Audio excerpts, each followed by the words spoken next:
제가 최근에 읽은 책 중에 짧지만 정말 마음에 깊이 남은 책이 한 권 있습니다. 팀 켈러 목사님이라는 미국에서 사역하시는 목사님이 쓰신 책인데 탕부 하나님이라고 하는 책입니다. 이 팀 켈러 목사님은 현재 미국에서 굉장히 주목받고 있는 목회자이고 또 세계적으로 유명한 목회자이기도 합니다. 또 그분들이 쓴 책들이 굉장히 많이 있는데 그 책들이 굉장히 한국에서도 많이 읽히고 우리 교회 추천 도서에 있었던 적도 있습니다. 근데 이제 이분의 책의 특징이 대부분은 두껍다는 것인데요. 제가 방금 말씀드린 탕부 하나님이라고 하는 책은 그렇게 두껍지 않은 아주 짧은 책입니다. 읽고자 마음을 먹으면 한 2-3시간 정도면 읽을 수 있는 책인데 제가 한 3월쯤에 이 책을 읽었는데 그 책을 읽고 마음에 굉장히 큰 감동을 받고 그리고 나서 그 책의 내용과 또 그 책의 배경이 되는 누가복음 15장 11절부터 32절까지의 이 탕자의 비유를 계속 묵상하고 또 은혜를 받은 기억이 있습니다. 말씀드린 이 책 탕부 하나님은 오늘 우리가 같이 읽은 본문이 누가복음 15장 11절부터 우리는 21절까지 보았지만 32절까지 탕자의 비유, 우리가 흔히 부르는 잃어버린 아들의 비유가 나오는데요. 그것에 관한 내용입니다. 이 탕자의 비유에 대해서는 아마 모두 잘 알고 계시리라고 생각합니다. 내용을 간단히 말씀드리면 아버지에게 2 아들이 있었는데 성실한 큰 아들과 그리고 그렇지 못한 둘째 아들이 있었습니다. 그런데 둘째 아들이 아버지한테 자신의 몫의 유산을 먼저 달라고 이야기를 합니다. 이제 원래 유산이라고 하는 것은 아버지가 죽은 후에 주는 것인데 살아계신 아버지에게 유산을 먼저 달라고 하는 것은 예의가 없는 행동입니다. 만약에 우리의 자녀들이 내가 버젓이 살아있는데도 나한테 와서 유산을 달라고 하면 얼마나 좀 괘씸하고 또 불효막심하고 화가 나겠습니까? 근데 한 가지 이제 예외가 있다면 아마 결혼을 하는 정도일 것입니다. 이 당시 유대 사회도 마찬가지였습니다. 이제 결혼을 하면 어느 정도의 재산을 띄워줄 수 있었겠지만 이 둘째 아들은 결혼을 한 것도 아닌 것 같습니다. 그런데 무슨 이유인지 이 아들은 아버지 앞에 유산 상속을 요구합니다. 보통 장자에게는 전체 재산의 3분의 2를 주고 그리고 둘째 아들에게는 3분의 1을 주는 것이 그 당시에 이제 유대 사회의 대략 대표적인 그 상속법이었습니다. 그러니까 아버지의 재산의 3분의 1을 나에게 달라라고 하는 것이었는데요. 이 아버지는 그 아들의 요구에 아무런 말도 하지 않고 그 재산을 주게 됩니다. 그리고 그 재산을 가지고 아버지를 떠났지만 우리가 잘 아는 것처럼 그리고 오늘 본문에서 읽은 것처럼 아주 비참한 모습이 되어서 아버지께로 다시 돌아오게 됩니다. 본문 16절을 보면 돼지 사료로 주는 쥐염 열매라도 먹고자 했는데 그것조차 먹을 수가 없는 형편이 되어져 버린 것입니다. 우리는 이 아들을 탕자라고 부릅니다. 이렇게 아무것도 없이 거지가 되어버린 그는 결국 아버지에게로 돌아갑니다. 내가 이렇게 비참하게 사느니 이렇게 거지꼴로 사느니 차라리 아버지의 집에 가서 종으로 사는 것이 더 낫겠다라고 생각을 했던 것입니다.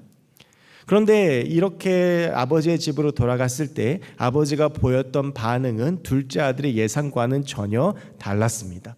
아버지에게 혼이 나거나 아버지가 모르는 척을 하거나 아버지가 굉장히 화를 낼 줄 알았는데 우리가 잘 아는 것처럼 이 아버지는 문 밖에 서서 아들이 오는 것을 기다렸고 아들이 보이니까 뛰어가서 그 아들을 안고 자신의 손에 있던 반지를 빼어 끼워주고 그리고 동네 잔치를 여는 모습을 보여주었습니다. 이 아버지를 떠난 탕자는 그냥 아버지의 집에 가서 종으로만 살아도 괜찮다, 다행이다 라고 생각을 했지만 아버지의 사랑은 그 아들의 모든 것들을 다시 회복시켜주고 이 아들을 종이 아닌 아들로 대하는 모습을 보여줍니다. 이 누가복음 15장에는 잃어버린 것들에 대한 3가지의 비유가 나옵니다. 1절부터 7절까지의 말씀을 보면 우리가 잘 아는 한 마리의 잃어버린 양에 대한 비유가 나오지요. 100마리 양이 있었지만 그 중에 한 마리 잃어버리면 그 한 마리 양을 찾기 위해서 목자가 노심초사하며 그 양을 찾는다는 내용입니다. 8절부터 10절까지는 잃은 드라크마의 비유가 나옵니다. 한 여인이 이 동전 하나를 잃어버렸는데 그 동전을 찾기 위해서 온 집안을 다 뒤져서 결국엔 그 동전을 찾고 잔치를 벌인다라고 하는 것이고요. 마지막 11절부터 32절까지의 내용은 잃어버린 아들에 대한 비유입니다. 이 세 가지의 모든 비유가 이야기하는 것은 우리를 향한 하나님 아버지의 사랑입니다. 하나님께서는 잃어버린 양을 찾듯이 우리를 찾으시고, 그리고 잃어버린 동전을 찾듯이 우리를 찾으시고, 그리고 우리가 하나님을 버리고 떠났을지라도 우리가 하나님께 돌아오면 우리를 받으신다라고 하는 것입니다. 그런데 앞선 두 비유와 오늘의 비유의 다른 점은, 앞선 두 가지는 잃어버린 것들을 하나님이 찾으셨지만, 오늘의 본문의 말씀은 잃어버림을 당한 것이, 스스로 하나님을 떠난 것이 하나님께로 돌아오는 것을 비유로 말씀하고 계신다라고 하는 것입니다.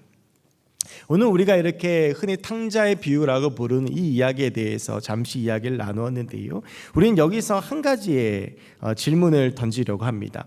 그렇다면 이 아들은 왜 갑자기 아버지에게 자신의 몫의 재산을 달라고 했을까요?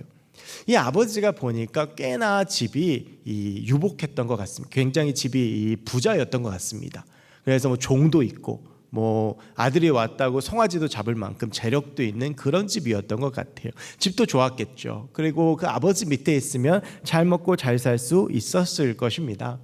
집이 별로 안 좋은 집도 아니고. 그래서 아버지 밑에서 그렇게 살다가 그냥 아버지가 돌아가시면 자신의 몫의 유산만 받으면 여러 가지로 편합니다. 그런데 이 아들의 입장에서 아버지가 살아계신데 그 아버지 앞에 가서 내 몫의 유산을 내어달라 하는 것이 굉장히 위험 부담이 있는 것입니다. 아버지가 어떻게 생각할지 모르지 않습니까? 아버지가 뭐 괘씸해서 유산 한 푼도 안 주고 내쫓을 수도 있는 거고, 부자인을 끊자고 할 수도 있는 거고, 아니면 원래 3분의 1을 줘야 되는데 조금만 줄 수도 있는 거고, 여러 가지 위험 요소가 있음에도 이 아들은 굳이 아버지가 살아 계신데 그 아버지 앞에 가서 이런 여러 가지 내가 빈털터리가 될 수 있음에도 불구하고 아버지 앞에 가서 그 유산을 달라고 요청합니다.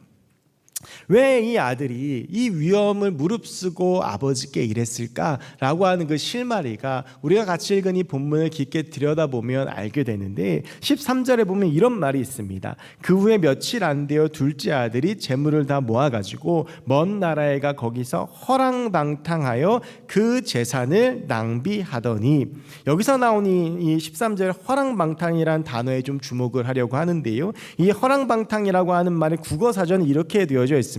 언행이 허황하고 착실하지 못하며 주색에 빠져 행실이 추저분하다. 별로 안 좋은 말이죠. 이런 말, 이 말에서 나온 게 남봉꾼 이런 말입니다.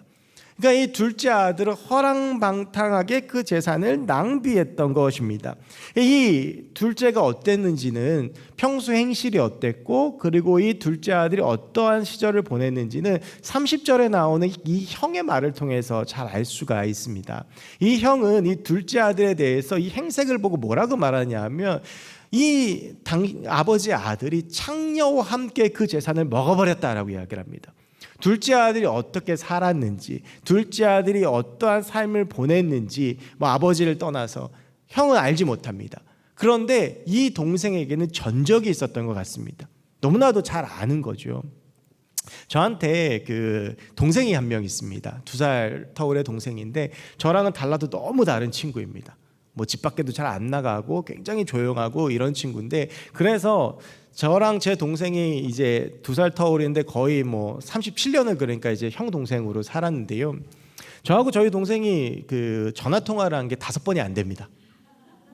굉장히 그 서먹한 사이고, 지금도 한 명이 집에 가면 한 명이 나가고, 한 명이 집에 한 명이 나가고, 제일 어색한 게 둘이 같이 있는 시간이고, 뭐 문자로 주고받은 게 제 기억에 3번 있습니다. 정말 이게 좀 잘 안 맞아요. 그런데 그러니까 저희 동생을 만나고 이야기하는 것보다 여기 계신 여러분들을 만나고 이야기하는 게 훨씬 시간이 더 많고요, 청년들로 더 좁히면 청년들하고 같이 하는 시간이 저한테 훨씬 많습니다. 그런데 제 동생과 여러분 중에 누가 저에 대해서 더 잘 알겠습니까? 청년들과 제 동생 중에 누가 저에 대해서 더 잘 알겠습니까? 이 마찬가지예요. 이 형은요, 이 동생에 대해서 잘 알고 있었습니다. 그럼 우리가 여기서 이 동생이 왜 아버지를 떠나고 싶었는지를 알게 됩니다. 이 허랑방탕이라고 하는 말의 헬라어 원어가 아소토스라고 하는 말입니다. 이 아소토스가 이 말처럼 뭐 방황하다, 뭐 허황되다 이런 뜻을 가지고 있는데, 이 헬라어 아소토스의 또 한 가지의 뜻이 뭐냐 하면 무절제함입니다. 그러니까 이 동생이 아버지를 떠난 이유는 그것입니다. 자기 마음대로 살고 싶었던 겁니다. 아버지하고 같이 있는 것이 답답했던 것입니다. 그래서 자기 멋대로 살고 싶고 절제하지 않고 자기 뜻대로 살고 싶었던 것입니다. 제가 군에 있을 때 이렇게 보면 가끔 하사들 중에 그런 친구들이 있습니다. 하사 그러면 20살, 21살 이 정도 나이 정도 되거든요. 그런데 이 친구들이 이제 한 달에 첫 월급을 거의 110만 원 정도를 받습니다. 그러면 이게 우리가 볼 때는 별로 큰 돈이 아닌 것처럼 보이지만 20살, 21살 아이들한테 굉장히 큰 돈이에요. 그러니까 이 돈을 받으면 이 돈을 주체를 못하는 친구들이 있습니다. 그래서 한 달에 120만 원 친구가 고급 승용차를 뽑아가지고 오고, 뭐 스포츠 도박해가지고 그런 일 종종 있었습니다. 사채 끌어 써가지고 부대로 막 빚쟁이들이 찾아오고, 뭐 하사들 차가 웬만한 중형 대령들 차보다 좋고, 이런 게 아소토스예요. 절제가 안 되는 거예요. 아마 이 둘째 아들은 아버지의 그 답답한 그늘을 떠나 자기의 마음대로 살고 싶었던 것 같습니다. 아버지랑 같이 있으면 답답한 거예요. 아버지랑 같이 있으면 뭔가 숨이 막히는 거죠. 제가 평생을 부모님하고 같이 살다가 27살 때 처음으로 혼자 살게 됐습니다. 이제 그때가 제가 늘 부모님하고 같이 있고 학교도 늘 통학하며 살다가 27살 때 군목으로 군대를 가면서 군 관사에서 혼자 살게 됐는데, 그것도 제가 처음 들어갔던 그 초임지가 그 좀 시골 교회 같은 곳인데 교회가 있고 그 바로 옆에 관사가 있었어요. 그러니까 아무도 터치하지 않는, 저 혼자만 있는 그런 곳이었습니다. 믿기진 않으시겠지만 제가 그때까지 군에 들어갈 때까지만 해도 몸무게가 70kg가 안 됐습니다. 굉장히 말라 있었어요. 제가 급속도로 몸이 망가지기 시작한 게 혼자 살면서부터입니다. 절제가 안 돼요. 뭐 밤 늦게까지 혼자서 TV 보고 뭐 하고 하다가 뭐 저녁 보통 새벽 1시에 먹고, 나이도 뭐 아무리 목사지만 20대고 그러니까 막 하고 싶은 것도 많고 그러다 보니까 막 삶이 망가지는데 그렇게 좋을 수가 없는 거예요. 와, 평소 같으면 뭐 밥 먹어라, 일어나라, 잔소리도 없고 뭐 옆에서 뭐라고 하는 사람도 없고 제 멋대로 한 1년 넘게 그렇게 살다가 이제 결혼을 했거든요. 이 둘째 아들이 꿈꿨던 삶이 이런 삶입니다. 누가 뭐라고 하지 않고 내 마음대로 하고 싶은 거, 누가 뭐 나를 터치하지 않고 그냥 내 마음대로 사는 삶. 그래서 둘째 아들은 내 몫의 유산을 달라고 해서 자신을 절제시키고 자신을 억제하고 자신의 삶을 지켜주던 아버지를 떠나서 허랑방탕하게 살고 자기가 가진 모든 것들을 다 소진한 거예요. 여러분, 둘째 아들이 얼마나 아버지를 벗어나고 싶었는지 아십니까? 그냥 재산 팔아가지고 어디로 갔다고요? 먼 나라로 갔습니다. 그냥 아예 아버지가 찾지 못하는 곳, 아버지의 손이 전혀 미치지 않는 것, 얼마나 자유를 갈망했는지 우리가 이 먼 나라로 갔다는 걸 통해서 알 수가 있습니다. 그런데 그렇게 아버지를 떠나서 자유를 찾아갔던 그의 삶이 결국엔 어떻게 됐습니까? 거지가 되고 가진 거 다 털어먹고 돼지가 먹는 그 사료를 먹고 싶어도 먹지 못하는 비참한 모습이 된 것입니다. 우리가 신앙생활을 하다 보면 이런 답답함을 느낄 때가 있습니다. 좀 하나님을 믿는 게 참 좋은데 신앙이 뭔가 족쇄가 되고 신앙이 뭔가 나를 불편하게 만드는 것들이 있습니다. 뭐 쉬운 경우는 차에 십자가 달아놨기 때문에 신호 위반 못하고, 좀 빨리 가고 싶은데 못하고, 열받지만 창문 열고 욕 못하고, 내 주변의 직장인들, 내 주변의 사람들, 우리 뭐 아파트 주민들, 내 옆에 애기 엄마, 내가 교회 다니는 거 아니까 내가 뭔가 좀 말하고 싶어도 못하고, 뭐 그런 일들이 있습니다. 제가 청년 사역을 거의 10년 가까이 하고 있는데 그러다 보니까 청년들을 만날 일들이 참 많이 있습니다. 근데 이 청년들이 고민하는 것들이 크게 두 가지입니다. 하나가 취업이고 하나가 결혼이에요. 그런데 주로 고민하는 것들이 이런 내용들입니다. 정말 좋은 직장입니다. 돈도 많이 주고 가면 비전도 있고 해요. 그런데 이 직장을 다니면 포기해야 되는 게 하나 있어요. 주일 성수와 신앙생활입니다. 이거 아니면 그냥 그 직장 선택해서 갈 수 있는데 이게 나의 삶을 막는 것처럼 느껴지는 겁니다. 결혼도 마찬가지예요. 조건 좋고 외모도 좋고 가정도 좋은 그런 사람 만났는데 보니까 그런 사람이 꼭 희한하게 교회를 안 다녀요. 이걸 결혼해야 돼 말아야 돼 청년들 생각보다 많이 고민합니다. 교회 안 다녔으면 그냥 그런 좋은 조건 낸 사람 붙잡고 결혼하면 됩니다. 그런데 내가 교회를 다니고 하나님을 믿기 때문에 내가 신앙이기 때문에 이 신앙 때문에 쉽게 선택하지 못하는 일들이 많이 있는 것이고 그래서 세상에 별종 취급받기도 합니다. 신앙인으로 산다는 것은 매우 답답하고 불편한 일일 수 있습니다. 그렇다고 우리가 이 신앙을 떠나 자유롭게 산다고 과연 내 삶이 편안하고 성공하겠습니까? 오늘 탕자의 비유는 그것을 보여주는 것입니다. 우리가 있어야 할 곳은 하나님을 떠난 자유의 자리가 아니라 주님 안에 있는 참된 자유의 자리인 줄로 믿습니다. 오늘 아버지를 떠난 탕자의 삶은 철저히 망했습니다. 자기 마음대로 아주 짧은 시간 살았을지 모르겠지만 결국 그는 비참한 모습이 되었습니다. 제가 자주 듣는 찬양 중에 그 어노인팅이라고 하는 그룹이 부른 찬양 중에 내 영혼은 안전합니다라는 찬양이 있습니다. 이제 그 찬양의 주요 내용이 내 영혼은 주님 안에 있으면 안전하다라고 하는 거예요. 여러분 그런데 그게요 이렇게 들으면 위로가 되는 찬양이거든요. 내가 정말 주님 안에 있으면 주님 나를 지켜주셔, 주님 나를 보호해 주셔. 그런데 이 지킴과 보호하심이 단순히 환난, 핍박 여러 가지 것들로부터 나를 지키고 보호하신다는 의미도 있지만 내 영혼이 어긋나지 않도록 내 영혼이 잘못되지 않도록 우리 주님이 절제하게 하시고 절제력이 되어주시고 우리 주님이 내 인생을 억제시켜 주신다라고 하는 것입니다. 여러분 우리가 우리의 본성을 너무나도 잘 압니다. 우리의 본성은 악하고 게으르고 하나님이 없었다면 과연 내가 이렇게 살아갈 수 있을까? 그런 생각을 하루에도 몇 번씩 하지 않습니까? 여러분 우리는 불편하더라도 하나님을 붙잡아야 합니다. 우리가 답답하더라도 때로는 하나님과 함께하는 것 가운데에서 포기하고 희생하고 내려놓아야 되는 것이 있더라도 우리는 주님을 붙잡아야 합니다. 그럴 때 주님께서 내 영혼을 지켜주시고 내 영혼이 참된 행복과 회복과 기쁨의 길로 걸어가도록 우리 하나님께서 인도해 주시는 것입니다. 그래서 우리가 애써야 될 것은 하나님과 온전한 관계에 서는 것입니다. 예배, 기도, 찬양, 말씀 이 모든 것들이 다 무엇입니까? 우리가 하나님과의 관계에 서기 위해서 노력하는 것입니다.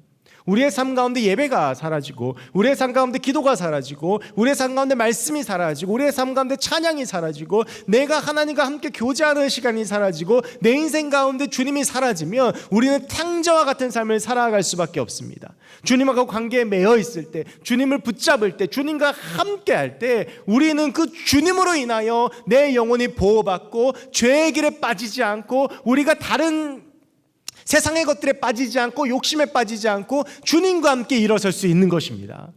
여러분 주님을 붙잡고 주님과 늘 동행하기 위해서 애쓰시기 바랍니다. 물론 누군가가 나를 본다라고 하는 것, 그 주님이 나와 함께하고 한다라고 하는 것이 때로는 내 마음대로 하고 싶은 것을 못하게 하고 힘들게 할 수도 있지만 그것이 우리의 삶을 지키는 하나님의 사랑이라는 것을 기억하시기 바랍니다. 제가 요즘 저희 딸하고 있으면 스트레스를 좀 받습니다. 다른 게 아니라 얘가 이제 제가 요즘 콜라를 먹으면 득달같이 달려옵니다. 이 TV를 보다가 콜라에 설탕이 많이 들어있고 콜라를 빨리 먹으면 죽는다. 근데 얘가 자기 아버지 배를 보니까 이게 심상치가 않거든요. 그래가지고 콜라를 이렇게 딱 먹으려고 그러면 어디선가 달려와서 못 먹게 합니다. 불편합니다. 정말 불편합니다. 그런데 그렇게 불편하지만 제가 문득 그렇게 어제도 콜라 먹으려고 그랬다가 욕 바가지로 먹었거든요. 근데 그걸 보면서 그래서 제가 그랬어요. 농담으로 너 아빠한테 왜 그래? 그랬더니 저희 딸이 그 말에 대한 대답이 아빠를 사랑하니까였습니다. 그럼 저는 오늘 말씀을 준비하고 어제 그 제 딸과의 대화를 보면서 이게 바로 우리 하나님이시구나. 어디론가 갈 때 막아주시고 내가 있어야 될 자리가 아닌 곳은 가지 못하게 하시고 지켜주시고 그래서 내 영혼이 죄에 빠지지 않게 하시고 여러분 그래서 우리가 하나님 붙들고 살아야 됩니다. 내가 있어야 될 자리는 세상이 주는 자유함, 그 만족, 쾌락, 기쁨의 자리가 아니라 하나님 앞에 있는 자리인 것입니다. 지난주 월요일 날 저희 청년들이 그 온라인으로 모여서 성경 읽기 모임을 했습니다. 한 20명 정도가 모였는데 앞으로 이제 매주 좀 그렇게 하려고 그래요. 근데 그 시간이 밤 10시에 모였는데 그 시간을 하다가 청년들하고 무슨 얘기가 나왔냐면 그 시간이 수유역은 한참 바쁠 시간입니다. 청년들로. 그런데 그 바쁜 시간 우리 청년들은 같이 성경 읽고 나누겠다고 노트북 켜고 그 앞에 앉아서 성경 읽고 말씀을 나누는 그 말씀이 그 아이들을 지켜준 것이죠. 여러분, 우리가 하나님 앞에 있을 때 하나님이 우리를 지켜주십니다. 하나님 우리를 보호해 주십니다. 그래서 우리가 하나님과 같이 살아야 됩니다. 때로는 뭐 답답할 때도 있고 쉬고 싶을 때도 있고 좀 하나님이 잠깐 눈 감아 주셨으면 좋겠을 때도 있고 그냥 하나님께서 잠시 모르는 척 해주시면 좋겠을 때도 있고 때로 하나님께서 그냥 날 좀 잠깐 놔주시면 좋겠을 때도 있고 하지만 우리가 주님의 사랑 안에 붙잡혀 있을 때 세상이 우리의 영혼을 무너뜨리고 망가뜨리지 못하도록 하나님이 우리를 지켜주십니다. 무절제한 가운데 빠지는 인생이 아니라 주님이 주시는 참된 행복과 기쁨을 누리는 우리 모두가 되었으면 좋겠습니다. 또 한 가지는요, 이 둘째 아들이 보면 다 잘못한 것 같아요. 그런데 오늘 본문에 보면 이 둘째 아들이 잘한 게 하나 있습니다. 여러분 보면 이 둘째 아들이 17절에서 이렇게 이야기를 해요. 이에 스스로 돌이켜 이르되 내 아버지에게는 양식이 풍족한 품꾼이 얼마나 많은가 나는 여기서 줄여 죽는구나. 근데 이 말씀의 이제 이 내용이 뭐냐 하면 돼지가 먹는 것도 못 먹으니까 얼마나 비참하겠어요. 그러니까 내가 여기서 굶어 죽는구나 이렇게 탄식하고 한탄하는 거죠. 여러분 이렇게 한탄하고 탄식하는 걸 이런 유형의 문서들을 제가 몇 번 본 적이 있습니다. 그게 유서입니다. 뭔가 살아가다가 답답하게 막히고 뭔가 이렇게 삶에 보이지가 않고 내가 너무 초라해 보여. 여러분 이거 얼마나 초라해 보겠어요. 돼지는 먹는데 나는 못 먹으면. 그러면 이렇게 답답해 보이면 유서를 써요. 제가 유서를 주로 군대에서 봤습니다. 제가 군생활 7년 하면서 장례를 8번 치렀는데 그 8번에 전부 다 자살한 애들이거든요. 이제 있다 보면 애들 유서도 나오고 그래요. 그런데 그 유서의 내용에 보면 다들 내용들이 뭐냐면 삶이 더 이상 희망이 없다는 거예요. 부모님 문제 때문에 죽는 애들도 있고 진짜 여자친구가 떠나서 죽은 애도 있고 아니면 사채빚 때문에 죽은 놈도 있고 그래요. 보면 그 유서의 내용들이 다 뭐냐 하면 내가 더 이상은 내 삶에 희망이 없다는 거예요. 내 삶이 여기서 끝났다는 거예요. 근데 이 17절에 보면 이 탕자의 비유가 꼭 그렇거든요. 그런데 잘한 것이 뭐냐 하면 그 다음에 18절 말씀에 보면 근데 난 아버지께 돌아가야 되겠다라고 이야기를 하는 거예요. 여러분 사탄이 우리한테 하는 가장 큰 거짓말이 뭔지 아십니까? 너는 끝났습니다. 사탄이 우리의 마음속에 주는 가장 큰 거짓말은 너 여기서 끝난 거야. 너 이제 안 돼. 너 못 일어나. 너 실패했어. 네 삶은 여기서 끝이야 라고 하는 것입니다. 어쩌면 이 탕자에게도 사탄이 그렇게 속삭였을지 모릅니다. 너 끝났어. 너 여기서 안 돼. 너 여기서 더 이상 회복할 수 없어. 그런데 그 자리에서 이 탕자가 일어나서 달려간 것이 아버지의 자리였고 그래서 아버지는 이 탕자를 회복시켜 주신 것입니다. 여러분 우리가 실패 자리에 떨어질 때도 있습니다. 어려울 때도 있습니다. 힘들 때도 있습니다. 눈물 날 때도 있습니다. 아무것도 못한다고 여겨질 때가 있습니다. 진짜 내 인생 여기서 끝이구나라고 생각되어질 때도 있습니다. 그때 사단은 또 우리의 마음속에 속삭입니다. 야, 너 끝이야. 너 여기서 안 돼. 네 삶 여기서 끝이야. 그런데 그때 우리가 바라보고 기억해야 할 것은 지금도 우리를 기다리고 계시는 하나님 아버지입니다. 우리가 그 자리에서 일어나 하나님을 붙잡고 하나님께 달려갈 때 하나님은 변함없이 우리를 또 회복시켜 주실 줄로 믿습니다. 모든 사람들이 다 가망 없다고 버린 그 탕자가 아버지께로 돌아갔을 때 아버지는 그 탕자를 끌어안고 회복시켜 주셨던 것처럼 우리가 우리의 실패의 자리에 일어나 주님께로 달려갈 때 하나님은 우리를 살려주시고 하나님은 우리를 회복시켜 주시고 하나님은 우리를 통해 하나님이 일하실 줄로 믿습니다. 가룟 유다를 보면 가룟 유다가 예수님을 은 30세겔에 팔잖아요. 그리고 나서 예수님께서 돌아가시고 나니까 너무 마음이 괴로운 거예요. 그래서 어떻게 합니까? 자살합니다. 그런데 여러분 그날 밤에 예수님의 제자들의 행적을 한번 보세요. 가룟 유다만 나쁜 놈입니까? 베드로는 예수님 앞에서 예수님 3번 부인하고 저주하고 도망갔고 다른 제자들은 어디 보이지도 않아요. 마가복음에 보면 빨가벗고 이불만 뒤집어서 도망간 놈도 있습니다. 그런데 예수님께서 부활하신 후에 제자들에게 어떻게 하셨습니까? 그들 찾아가셨습니다. 예수님 3번 부인한 베드로도 회복시켜 주셨습니다. 너는 내 양을 치라고 말씀하셨고 사도행전에 보면 놀라운 역사 이루어 주십니다. 그 말은 무엇입니까? 어쩌면 가룟 유다도 회개하고 돌아왔으면 하나님은 가룟 유다도 용서해 주실 것이라는 게 제 개인적인 고백입니다. 여러분, 하나님은 우리 모두를 다 사랑하십니다. 그래서 우리가 일어나기를 원하시고 우리가 일어나고자 했을 때 그 힘을 주시고 역사에 주시는 것입니다. 코로나로 인하여 여러 가지로 힘든 상황 가운데 또 우리가 놓여 있습니다. 제가 얼마 전에 저희 청년 사업체를 한번 찾아갔는데 정말 이 일을 배워서 아주 큰 포부를 가지고 개업을 했습니다. 얼마 있다 코로나가 터졌습니다.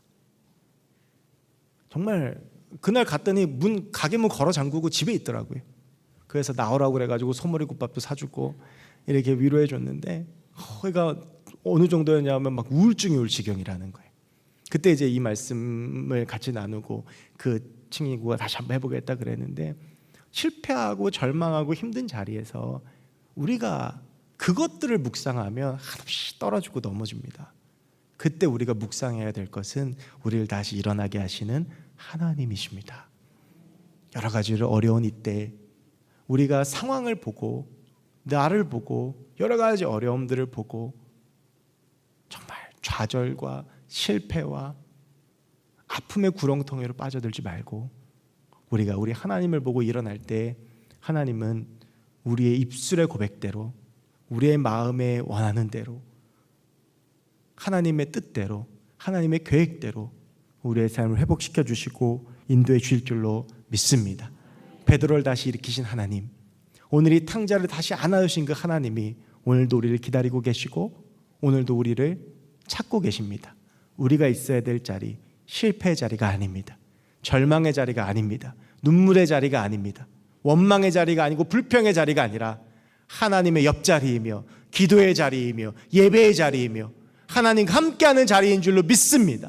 우리 이 자리에서 일어나 그 하나님을 바라보며 달려가서 하나님과 함께 승리한 우리가 되었으면 좋겠습니다. 어렵고 힘들지만 이 상황에서 일어나 우리가 달려갈 때 하나님은 결국 우리를 이기게 하시고 승리하게 하시고 회복시켜 주시고 하나님의 놀라운 힘과 능력을 우리 가운데 주실 줄로 믿습니다.